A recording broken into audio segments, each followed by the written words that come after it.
আম গাছের গোড়ায় বা এই যেরকম এই জায়গাটা ছায়া সুশীতল জায়গা। হ্যাঁ, আমি একটু উপর দিয়ে দেখাই।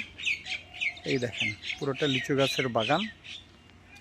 এই যে ভেড়াগুলো চলে যাচ্ছে, যে একটু রেস্ট হচ্ছে, ভালো লাগতেছে না। এই দেখেন এখন প্রায় 10টা মনে হচ্ছে। ছায়া সুশীতল জায়গা, এইসব জায়গাগুলো কিন্তু ভেড়া চাষের উপযোগী। অর্থাৎ রেস্ট করলো, খাইলো, ওরা নিজের গতিতে চলে।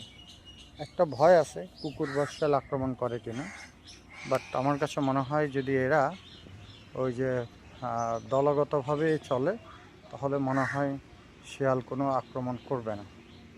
এই যে ওরা চললো, ওই সামনে একটা লিডার আছে, ওটা মহিলা। হ্যাঁ, দেখি আটকানো যায় কিনা। হ্যাঁ, দেখি একটু আটকানোর চেষ্টা করতেছে। আপনারা সরকারি খামার থেকে এরকম কিছু চাইলে এখানে ভেড়া কিছু নিতে পারেন।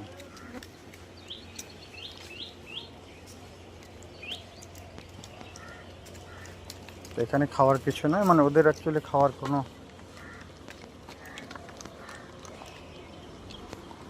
অভাব নাই। হৃষ্টপুষ্ট, এখানে সুন্দর পরিবেশ আছে, পাশে ঘাস আছে, সুন্দর মতো এরা চড়ে বেড়াচ্ছে। বাজারেও কিন্তু ভেড়ার দাম খুব বেশি না। যদি মনে করেন কারো যদি বাউন্ডারি প্লট থাকে, বাউন্ডারি প্লট থাকে, ভেতরে কোনো শিয়াল বা অন্য কোনো প্রাণী যাবে না, গেট লাগানো, আমার কাছে মনে হয়, আমার ধারণা আর কি, আমি করে দেখিনি, 1 মাস 2 মাস ওখানে ওইভাবে ভালো থাকবে। তো যেটা বলছিলাম, এই যে একটা গাছের ডাল অনেক হয়ে গেছে, এগুলো দিয়ে এখানে করেছি, পরে এখানে নেট দিয়ে বেড়া দিয়ে দিব যাতে ভেড়াগুলা এখানে রেস্ট করতে পারে। এই যে চলতেছে এগুলো। তো আপনাদের